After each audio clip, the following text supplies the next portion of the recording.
Salam sigap dan shalom. Renungan kita pada hari ini, Rabu 4 Januari 2023, berjudul Karena Dia Berkerajaan. Ayat intinya terdapat di dalam 1 Tawarik 16 ayat 31. Biarlah langit bersukacita dan bumi bersorak-sorak, biarlah orang berkata di antara bangsa-bangsa, Tuhan itu Raja.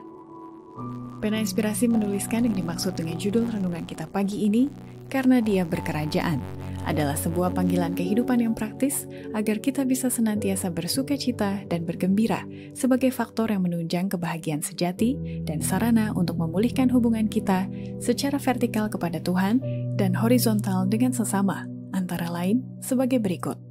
Pertama, setiap orang percaya bisa berkata, Dia berkerajaan, karena melalui iman, orang itu dapat menjadi bagian dari warga kerajaan Allah. Kerajaan kasih karunia didirikan segera setelah kejatuhan manusia, pada waktu rencana dibuat untuk menebus umat manusia yang sudah berdosa. Kerajaan itu ada dalam rencana dan janji Allah, dan melalui iman, manusia dapat menjadi warganya, tetapi kerajaan itu belum betul-betul didirikan sebelum kematian Kristus. Kedua, setiap orang percaya bisa berkata, Dia berkerajaan. Bila mana orang itu senantiasa rajin mengabarkan Injil Kerajaan Kemuliaan, lanjutan dari pekabaran Injil Kerajaan Kasih Karunia. Pengalaman murid-murid yang mengabarkan Injil Kerajaan pada kedatangan Kristus yang pertama, ada persamaannya dengan pengalaman mereka yang memberitakan pekabaran kedatangannya yang kedua kali. Pada waktu itu murid-murid itu pergi keluar mengabarkan waktunya sudah digenapi, Kerajaan Allah sudah dekat. Demikian juga Miller dan rekan-rekannya mengabarkan bahwa masa nubuatan terpanjang dan terakhir yang dinyatakan di dalam Alkitab sudah berakhir, bahwa pengadilan sudah dekat dan kerajaan kekal akan segera mulai. Ketiga, setiap orang percaya bisa berkata, Dia berkerajaan, bila mana kita sungguh-sungguh menggunakan waktu masa penghakiman ini dengan sebaik-baiknya, sebab setelah pekerjaan pengantaraan Yesus berakhir, maka barulah Dia akan datang dalam kerajaan kemuliaannya yang tidak akan berkesudahan. Dan Ia akan duduk memerintah di atas tahtanya, tahta Bapanya. Di sebelah kanannya akan ada seorang imam. Belum sekarang di atas tahta kemuliaan, kerajaan kemuliaan belum datang.